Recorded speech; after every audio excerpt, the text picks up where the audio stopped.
We will now begin today's webinar. This webinar is being recorded so those not able to join us today can listen to this program at a time that is convenient for them. A link to the audio recording will be sent to all who registered. My name is Katie Ramos, and I am the Administrative Services Manager for Goodwin House at Home. It is my pleasure to introduce your program moderator, Beth Kilgore Robinson. Welcome, Beth. Thank you, Katie. Good afternoon, and thank you for joining us. I'm Beth Kilgore Robinson, and I would like to welcome our Goodwin House at Home members, our Goodwin House residents, our Priority Club members, Goodwin House staff, students, community leaders, churches, service providers, family, and friends. I also want to give an especially warm welcome to those who are attending your first Goodwin House event. Thank you and welcome. We are honored that you are joining us today. Our topic today is one that's weighed on my heart for many months as I have observed the impact of the pandemic on older congregants in my church and in my neighborhood and the older adults we serve at Goodwin House. Being safe required socially isolating, and being socially isolated came with a price. With 70% of adults in Virginia who have received at least one dose of the coronavirus vaccine, and many aged 12 and above being vaccinated, society is reopening. The question we've heard from many older adults is, how do we safely navigate this new place? What can we do safely when not everyone is vaccinated and COVID has not been fully eliminated? Those are real and understandable questions, and our expert presenters will address them head on. Before we begin our presentations and discussions on this timely topic, I want to review a few housekeeping items with you. Throughout this presentation, you will see the PowerPoint slides and the presenter who is speaking on your computer screen. You may want to adjust your volume on your computer if you're having difficulty hearing us. Also, everyone's microphone has been muted and your camera's turned off as we are recording this presentation and want to minimize background noise. At the end of the webinar, we will have 15 to 20 minutes for questions, and you may submit questions throughout the webinar by entering your question into the chat box, which is located on the right side of your computer screen. Simply click on the question mark, look for the chat box, type your question in the box, click send, and your question will be received by my coworker, Katie. We ask that you indicate if your question is for a specific presenter or for both. At the conclusion of today's webinar, we will invite you to complete a short survey, and your feedback is helpful in future webinar topics and presenters. As we have shared with the recording with you, the recording of today's webinar, we will send copies of the recording and the slides to you after the event. We definitely hope that you will share the recording with your family and friends. I will provide a brief overview of Goodwin House for those of you who are new to us. Then Dr. Maggie Gloria will talk to us about reclaiming our physical health. Dr. Renee Lahaye will show us some ways we can reclaim our emotional and mental health. And following their presentations, we will have a Q&A session. During the Q&A session, we will answer questions submitted in advance and those that are submitted in the chat function as time allows. I encourage you to jot down your questions during the presentations and share them in the chat function. We will try to pose as many questions as possible that come in during the presentation. Goodwin House has a long history of serving adults, and we work each day to stay true to our mission, which is to support, honor, and uplift the lives of older adults and the people who care for them. Today, Goodwin House serves more than 1,100 older adults who live in our retirement communities. We own and operate 2 continuing care life plan communities, Goodwin House Alexandria and Goodwin House Bailey's Crossroads. We also serve as the managing operator for an affordable housing community for older adults in McLean, Virginia, which is the Lewinsville Retirement Residence.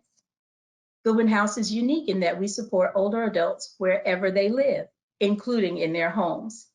In 2014, Goodwin House started Goodwin House at Home, which is a CCAH, or Continuing Care at Home program. Goodwin House at Home is the only one of its kind in Northern Virginia, and there are only 35 CCAH programs in the United States. This program incorporates 5 flexible plans, which pay for care immediately when help is needed with just one activity of daily living. Our members are also able to transition to one of our Goodwin House Life Plan communities or to another community of their choice. Additionally, Goodwin House provides older adults with a range of healthcare services. These are available in our Life Plan communities, individuals' homes, and other senior living communities. These services include rehabilitation and home health, which provides skilled nursing, physical and occupational therapy, and palliative care within our Life Plan communities, and hospice care, which provides pain management as well as compassionate end-of-life care. This is just a brief overview, and we invite you to contact us for more information on these services. Now, I would like to introduce Dr. Maggie Gloria. Dr. Gloria completed her fellowship training in hospice and palliative medicine, as well as internal medicine at George Washington University. She is board certified in internal medicine and hospice and palliative medicine by the American Board of Internal Medicine, or the ABIM. Dr. Gloria proceeded a step beyond the ABIM certifications to earn the Hospice Medical Director certification in order to also become a hospice medical director. Prior to joining Goodwin House, Dr. Gloria served on the inpatient palliative care team at George Washington Hospital. Dr. Gloria? Thank you, Beth. Welcome, everyone. I'm so glad that you could join us today. So we are definitely going to talk about re-entering with confidence, but before we delve into that, I wanted to look at a familiar graphic that we've looked at before in previous webinars. This is from the New York Times. It shows basically the average number of cases in the dark red line you see at the top of the graph reported every day since the pandemic started. So let's go over the whole 15-month timeline. So we all know SARS-CoV-2, the virus that causes COVID-19, was first identified in Wuhan, China in December, hence COVID-19. The first case wasn't reported here in the United States until January 21st. That was in a traveler that had gone to Wuhan. And the pandemic really started to take off here in the United States in mid-March. March 30th, Governor Northam issued a stay-at-home order for Virginia. I think we got through the summer with a little blip in cases that you can see on the graph there around July and August. We dealt with toilet paper shortages and adjusting to being at home, but otherwise I think came out largely unscathed. About 8 months into this pandemic and being isolated at home, we were coming into the holidays. I think a lot of people were tired of being isolated and not seeing family. So we saw a big uptick in cases right around November, December, January. At the peak of things, actually, let me skip one really important timeline issue. Mid-December, December 11th, was when the first COVID-19 vaccine was given emergency use authorization from the FDA. So that was a really, really important milestone. That was Pfizer. And then Moderna was approved exactly a week later for emergency use authorization.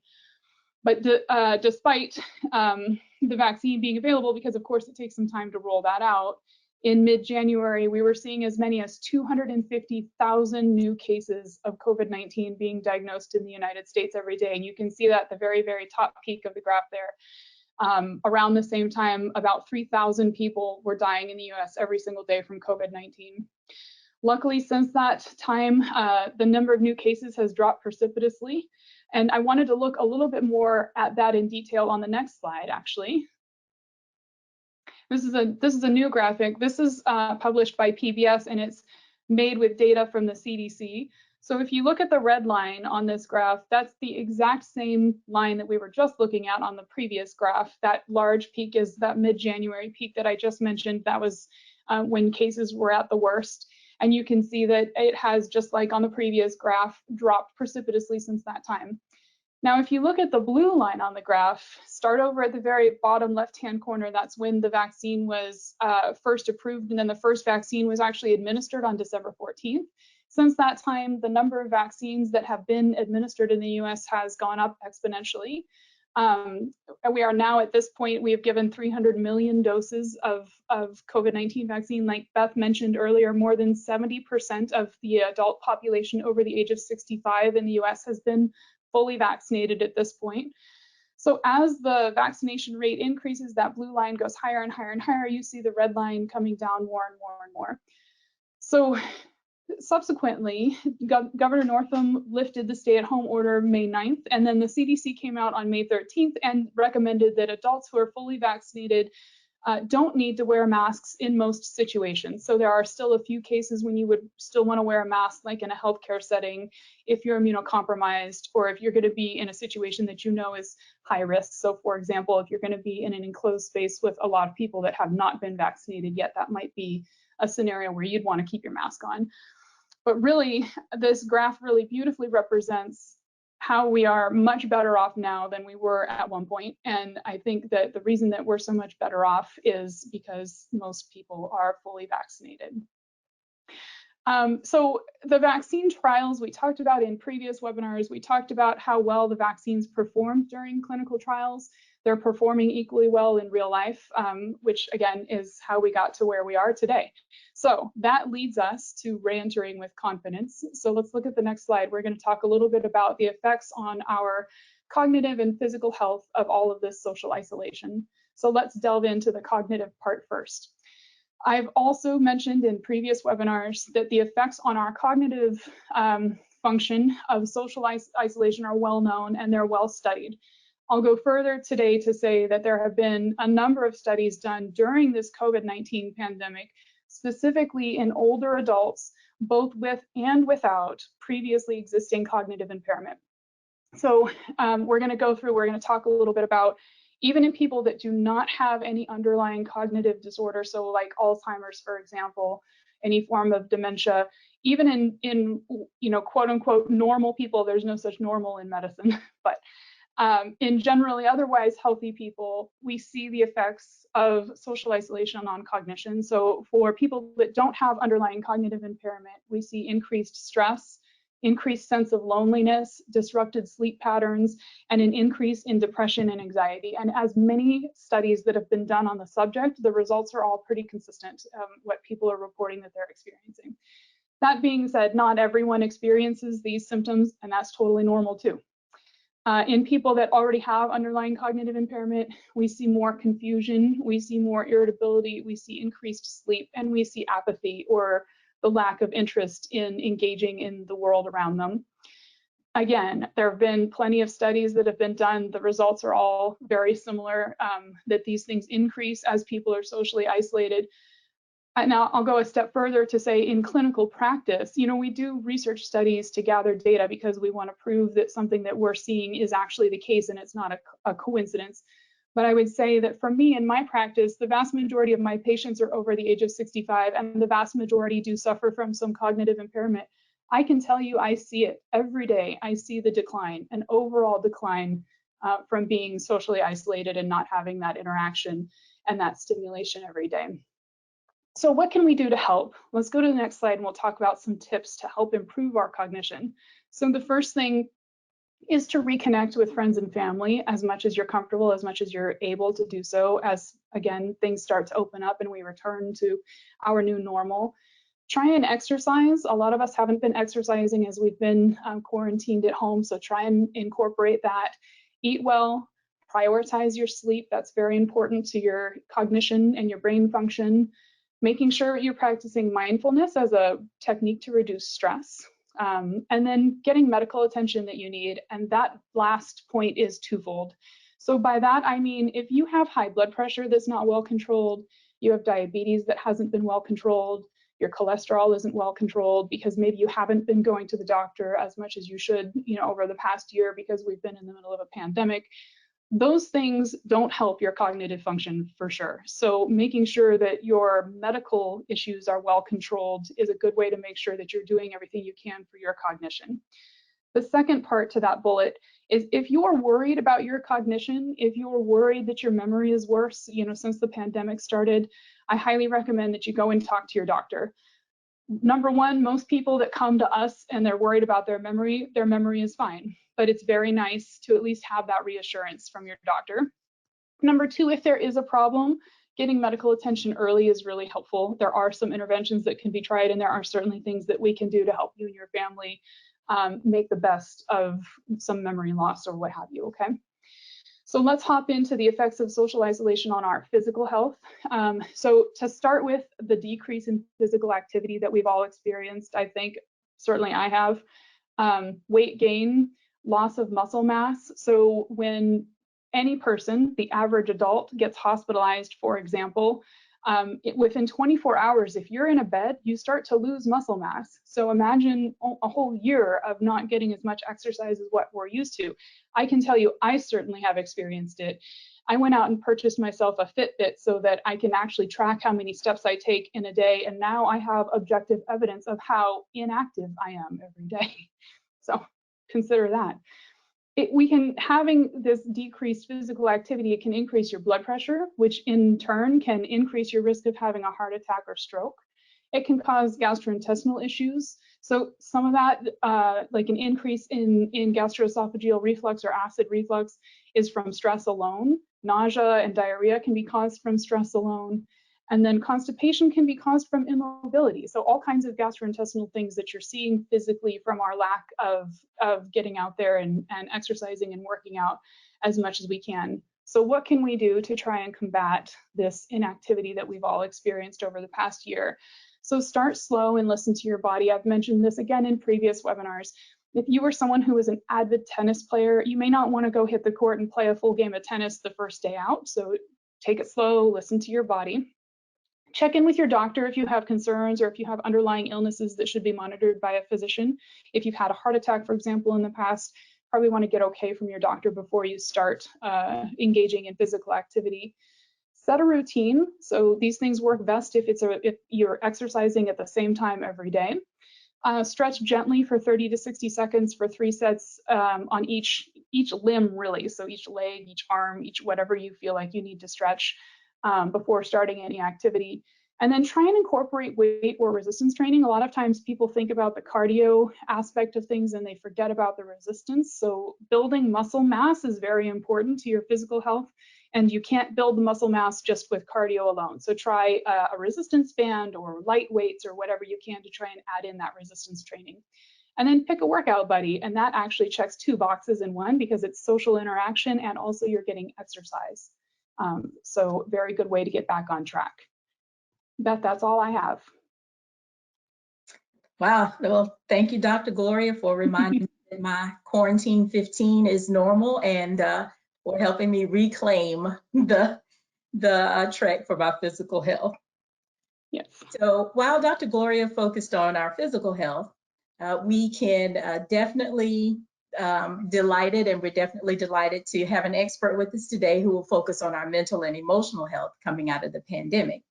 Dr. Renee Lahaye has a PhD in social work from Fordham University and a master's in art in gerontology from the University of Northern Colorado. Dr. Lahaye is currently working for the Jewish Social Services Agency, or JSSA, as Program Director of Adults and Seniors in Mental Health Services. Prior to JSSA, Dr. Lahaye worked as both the Director of Social Work and as a research manager at the Hebrew Home of Greater Washington, Charles E. Smith Life Communities, and the New York City's Department for the Aging, with a focus on older adults and their caregivers. She has written and co-authored several presentations and articles on the needs of seniors and their caregivers. In addition, Dr. Lahaye worked at the New York State Psychiatric Institute, Columbia University, in the Smoking Cessation Clinic, and wrote and co-authored articles on smoking cessation and relapse prevention. Dr. Lahaye is also currently maintains a private practice with Washington Behavioral Medicine Associates, serving clients in Washington, D.C. metropolitan area. Dr. Lahe? Thank you, Beth, and thank you everyone for including me in this very important webinar. I'd like to begin with just looking back on the previous year that we've had, previous year and a half, and one of our biggest challenges that we experienced during this time was feeling uncertain about what was happening with the pandemic, uncertain about what was happening in the future with the vaccine, and uncertain about what we were going to do in a post-pandemic life. Humans generally have difficulty with uncertainty. We often feel better when we know what to expect in the future. And when we have uncertainty, it's not uncommon to experience anxiety and depression. But there are ways that we can be sure to take care of ourselves and adjust to the changes that we've experienced during the pandemic and after the pandemic. And so now I'm just going to speak generally about how we can ease ourselves back into what we call a new normal, but some people just call post-pandemic life. So generally, first, it's important for us to pace ourselves. What is okay for one person may not be okay for another person. For an example, if you feel comfortable to go into a restaurant, some people may feel that they can go into the restaurant if they're fully vaccinated, but others may want to just sit outside. Each individual is different, so it's very important to pace ourselves. And second, don't compare yourself to others. It's really important not to judge yourself and not to feel that there is an expected way to be. At this moment, nobody knows for certain what is the best practice. So it's really important to do what you feel comfortable with. Third, it's really important to remember to practice self-care. Self-care is both physical self-care and emotional, mental self-care. Dr. Gloria spoke about many of the physical self-care methods and some of the emotional and mental health care methods that we can practice. Making sure that you get enough sleep, exercise, proper nutrition, making sure that we drink enough, sleep. These all encompass our physical self-care methods. But the emotional and mental health care is equally important, making sure that we are socializing, we are staying connected to one another in some way, even if it's just through a phone call. And something else that's extremely important during this time is to remember to practice breathing. And it's different from just practicing meditation. Breathing is a technique that you can use, deep breathing is a technique that you can use to calm yourself, allowing yourself to take in oxygen to calm during feelings of anxiety. And there's a technique called box breathing, where you can count to a certain number, hold the breath, and then release the breath. That often calms individuals down. And fourth, it's important to be patient in the process. This is extremely important because individuals have different methods for re-engaging. And it makes me think of most recently when I traveled to Florida. I went out to a store, I forgot sunscreen, and I went out to buy sunscreen at a gas station. On the door, it said, masks not required. So I carefully went into the gas station hesitantly because I've been so used to wearing a mask. And I looked around and there were many people there without masks. They didn't have the sunscreen, so they told me to go down the street to a pharmacy and buy the sunscreen at the pharmacy. I went down the street and on the door, there were several signs that said masks required. So there's going to be some confusion. There's going to be differences in people's approach, and we need to remember to be patient in the process of easing back in and do what's most comfortable for us. I felt most comfortable, even though I'm fully vaccinated, to wear a mask indoors. Others who are fully vaccinated may not, but we need to be patient. And then finally, if you feel very anxious, it's really important to pay attention to your senses. We have the 5 senses, and it's really important to be able to engage in those senses to calm us down. During the time of the pandemic and those who have experienced COVID, there's been a lot of talk about loss of taste and smell. And these are 2 very important senses that connect us and calm us. So next slide. Next slide, okay. This is a technique that I use with many of my clients where we engage in the senses to help with calming, and it's called grounding. Now, grounding can be done, you can do grounding outside or indoors. You can do grounding wherever you may be at that moment if you're feeling anxious. And it's very simple to follow the 5, 4, 3, 2, 1 rule. Basically, you look around and try to observe at least 5 things. See if you can see 5 things. Now, if you can't see 5 things, that's okay. But the most important part of this is to just make the attempt to be in the moment and see things around you.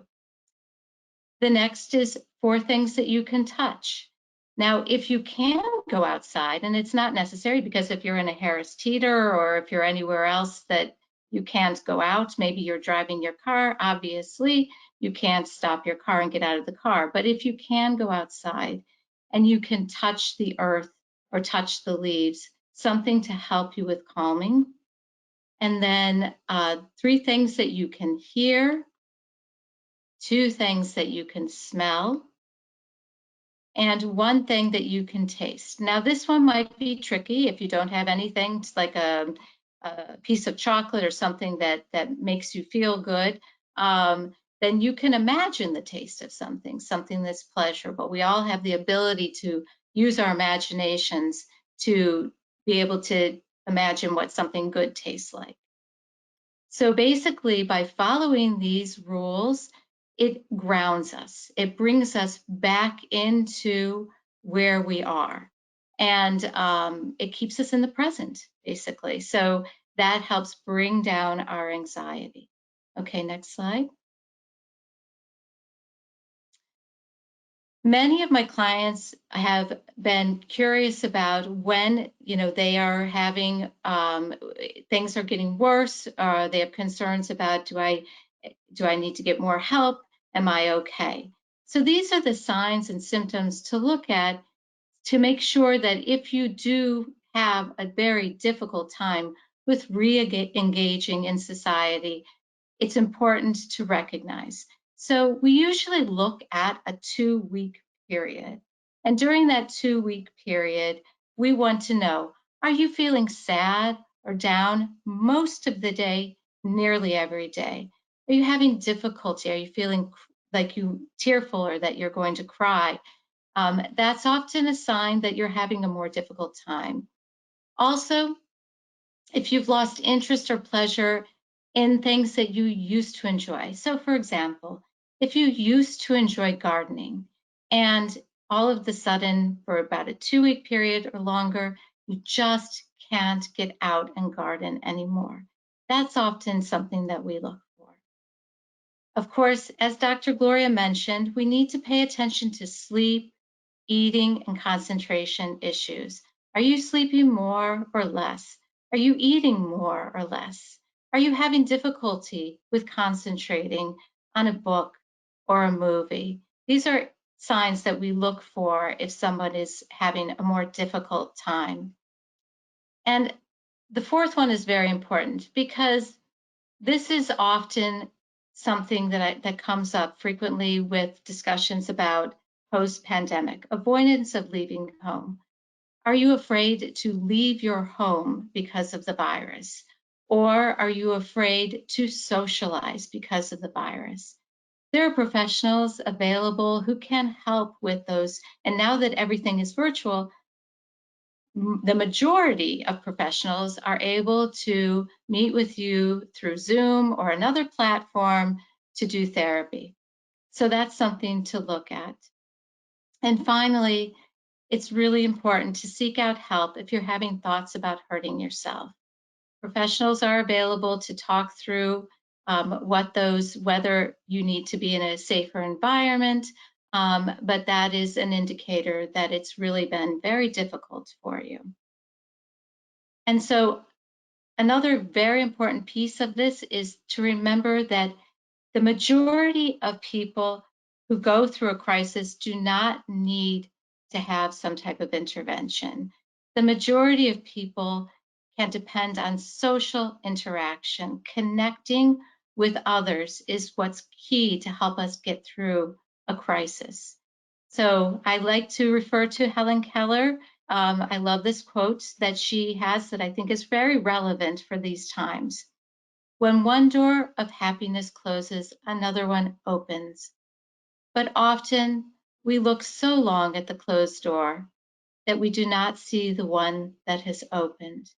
And I hope that's been helpful in terms of helping us re-engage at our own pace. Thank you.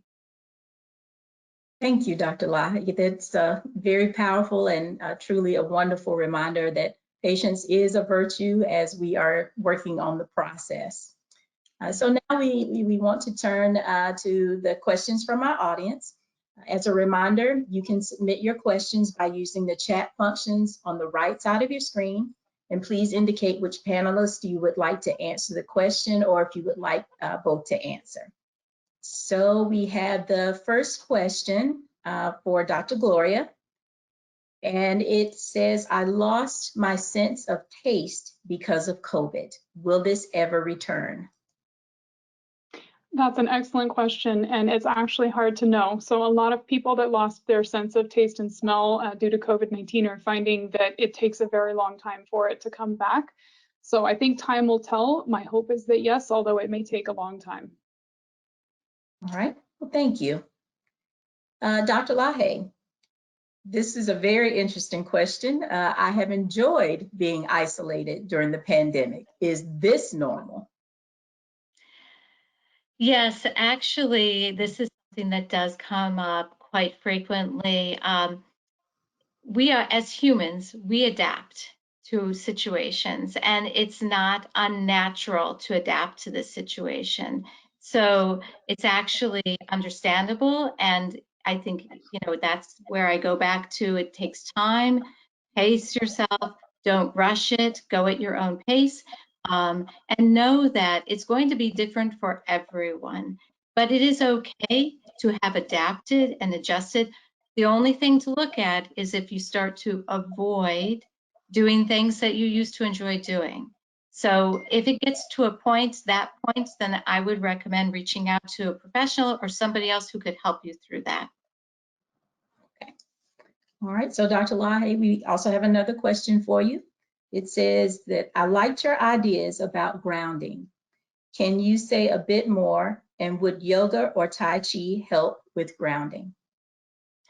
Certainly. So grounding is a technique that has been really helpful during the pandemic because it basically keeps us in the here and now. When we use our senses, our minds are focused on those senses. They're focused on what we're seeing, what we're hearing, what we're feeling.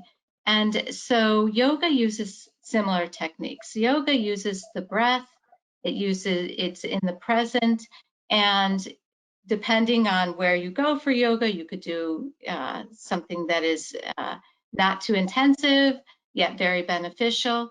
My little bit of knowledge about Tai Chi is it also can be beneficial because I know it uses the energy forces, and it also helps us connect with the earth. So both of those techniques I've also heard from clients have been very helpful in calming anxiety.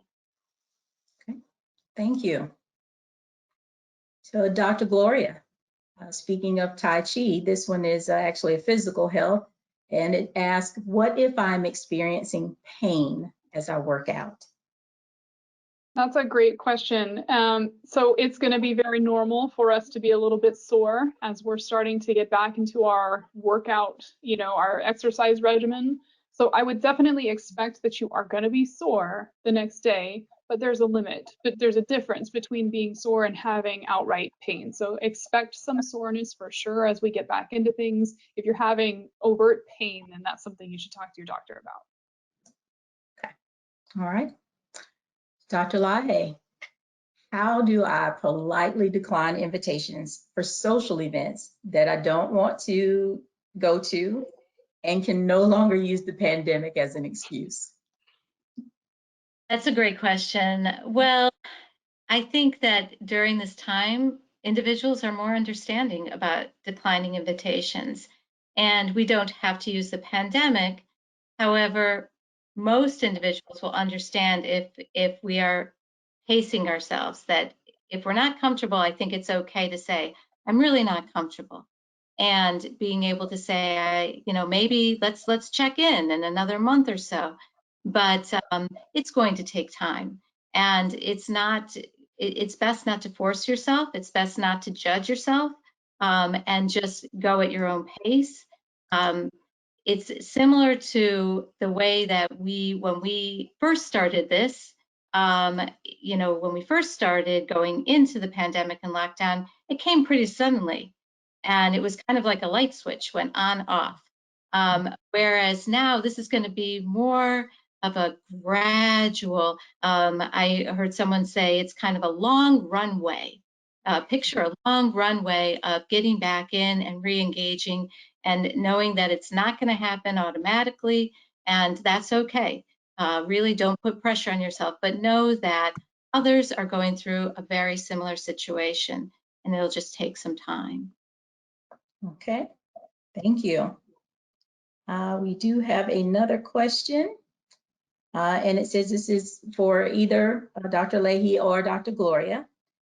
With someone in a facility, once things are open, would you recommend having a caregiver or additional support in assisting the senior loved ones to get readapted to communicating and getting out and being active with others, as well as building the motivation back up? That's a really good question, and I've seen similar iterations of the same idea, that not maybe even so much that people are hiring caregivers, but that they're buddying up, and so friends are kind of getting together to do exactly that, to try and socialize a little bit more and keep each other, hold each other accountable, if you will, almost like a workout buddy. But I think the idea of employing someone to be able to do that for a loved one is really a good idea as we're just kind of starting to get back into going out and exploring our world and experiencing our senses. That's a good idea, I think. Okay. Dr. Lai, thoughts on that? Yes, I agree with Dr. Gloria. I think that is exactly the right technique. Okay.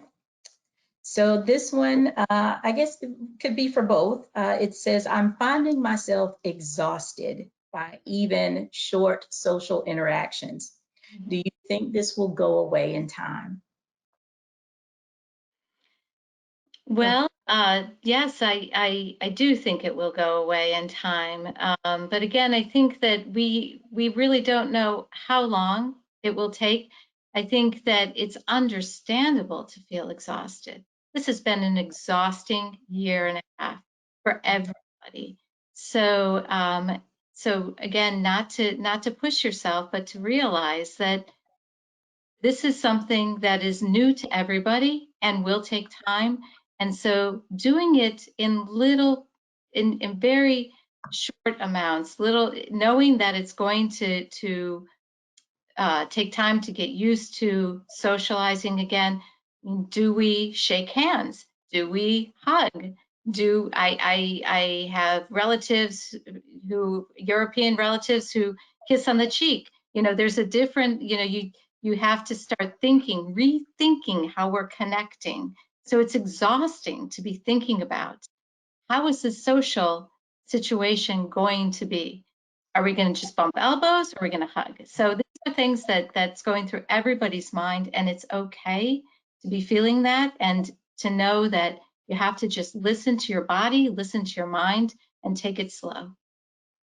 Yeah, I couldn't agree with Dr. Lahi more. I think giving ourselves the space, and then also giving other people space. So if you have a friend that is finding that they're needing to cut the social interaction short, or they're politely declining half the invitations that you give, giving them the space also. We all need to give ourselves and each other. That's right. Okay. And Dr. Gloria, this question partners with what you are saying. And the question is it safe to go to the movies? Several friends are planning to go to a fun movie, and I would like to join. What are the safety measures I can take in addition to the mask? So if you want to go to the movie theater with your friends, I think in addition to wearing a mask, if that's where your comfort level is, also trying to find a seat where you're physically spaced from other patrons would be a good idea.